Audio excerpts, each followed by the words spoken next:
Hey, let's do a little pelvic floor mobility. Let's go ahead and lay on our back and get started in the happy baby pose. Let's go ahead and find yourself on your back. Grab your feet. This is the true happy baby pose.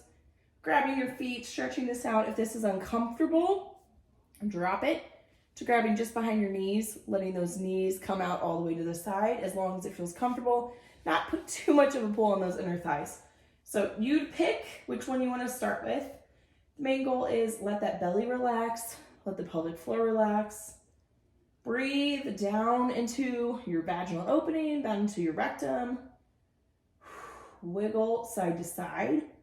While you do that, if that feels comfortable, listen to your body, just roll with it, literally. Roll with whatever feels good. Drop those feet, grab behind the knees, flex them up, and then let it come out to the side. Anything that we get in those knees flexed, past those hips, past the pelvis, helps that pelvic floor to let go and relax. So we love a good happy baby, modified happy baby, child's pose, deep squat, anything that we can get that motion happening. And then go ahead and drop one leg down, all the way out straight if you can. Bring that knee to chest, stretch out that glute all the way up.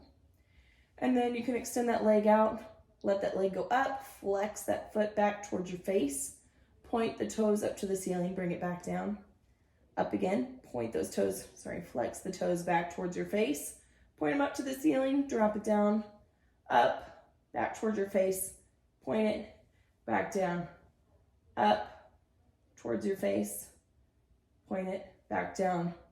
The song, to the windows, is where my toes are going out, and then to the wall is the other direction, always comes into my head while doing this stretch.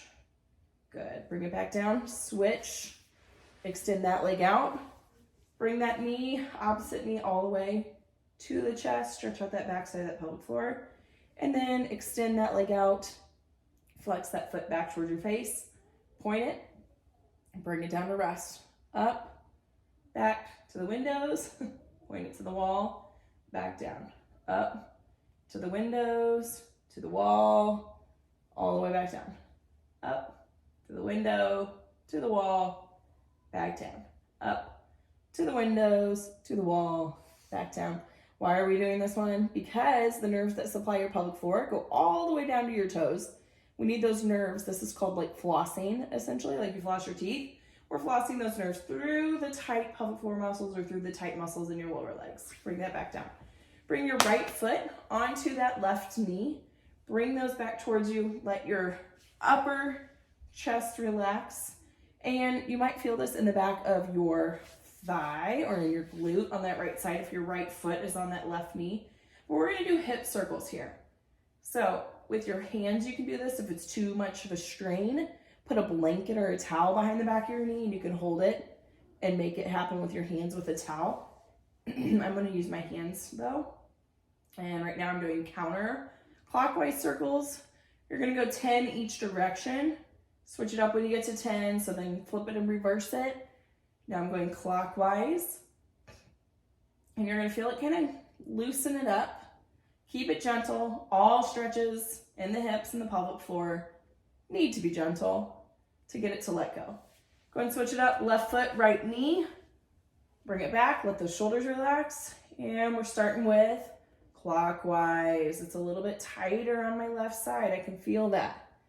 I'm going to be gentle with my body. I'm going to listen to it. I'm not going to push it past its limits.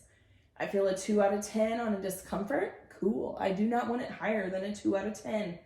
10 is take me to the hospital. 2 is a gentle stretch. We're going to keep it there. Any kind of stretches, if they're gentle, allow those muscles, remember, flip it and reverse it when you get to 10. Opposite direction. Gentle stretching allows the tissue to let go. Anything more than that, the tissues tighten up. We don't want that. We don't want them to feel scared. We want them to let go so our pelvic floor can do what it needs to do. Hold back urine, hold back feces, gas. Allow us to have intercourse without pain, no pressure down there, decreased hip, low back pain, tailbone pain. All the above. Awesome. Let that down. Put those legs bent. We're going to rock them side to side. You might feel a little pop, snap, crackle, pop, just like Rice Krispies as they go side to side. Might go up your spine. You can extend those arms into a letter T. Let it go a little bit further. You can take your legs all the way over, get into more of a runner stretch. Extend that leg, feel it a little bit all the way up the body, off the other side. Extend that leg out. Oh. Opposite again, extend that leg out, feel it. Gain some mobility here. Off to the other side. Awesome. Knees bent, we're gonna go to the pelvis. So similar to a cat-cow, you're gonna bring that pelvis forward. So it's creating like a little tunnel underneath the pelvis. Then it's gonna rock back, going flat into the ground.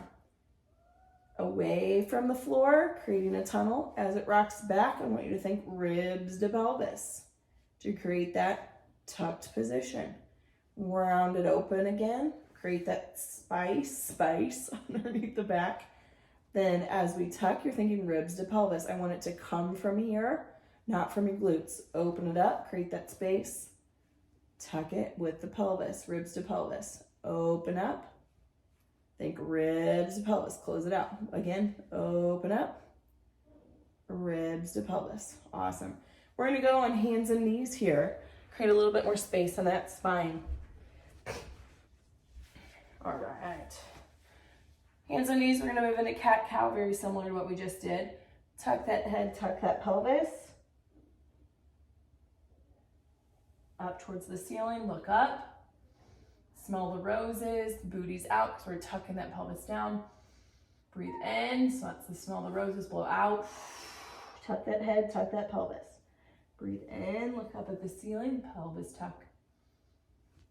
Towards the ground, blow out. Tuck that head, tuck that pelvis. Rounding that spine like a letter C. Letting it drop to the ground when you look up. Blow out.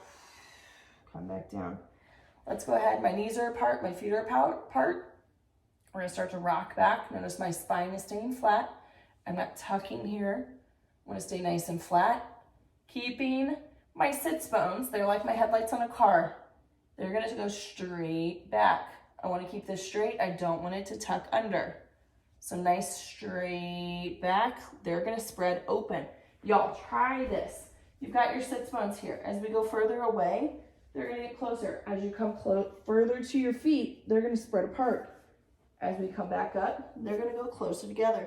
So you can literally feel on yourself how your pelvic floor stretches through that motion. Sits bones closer together. When you get back up on hands and knees, further apart, stretching out, just like we talked about. Knees getting higher than the pelvis. They're going to stretch out. It's pretty amazing stuff. Go ahead and sit back into that child's pose. Feeling more of a stretch in the ribs and the upper shoulders. Walk those hands over to the left side. Great, more space here. Breathe into any tension that you might have in those shoulders and in the ribs on that side. Exhale, walk your hands over to the opposite side. Breathe in here into any tension, tightness you might have. Back out. Back to the center. And back up. Finishing up in a hip 90-90. Make sure we're getting some space here. One leg in front, one leg behind. We gotta work range of motion in those hips. That means they gotta go both directions. Check in with that pelvic floor, each with one in front and one behind for about 10 seconds or so, and then call it a day. And try to get into this position a little bit more throughout the evening or throughout the day. Same thing goes with laying on your belly. See if you can prop up onto those elbows while you're scrolling on your phone, typing on a computer, reading a book. Can you lay here for about a minute, or does it bug your back? If it bugs your back, go closer to the ground. See if that lessens the load. See after a little bit if we can start to creep up a little bit higher. This is going to open up the nerves again that supply the bladder, the pelvic floor, and all the way down to the legs, as well as stretching out tight abdominal tissue, which we get with a lot of sitting throughout the day. So give it a go. Let me know if you have any questions. Have a great day.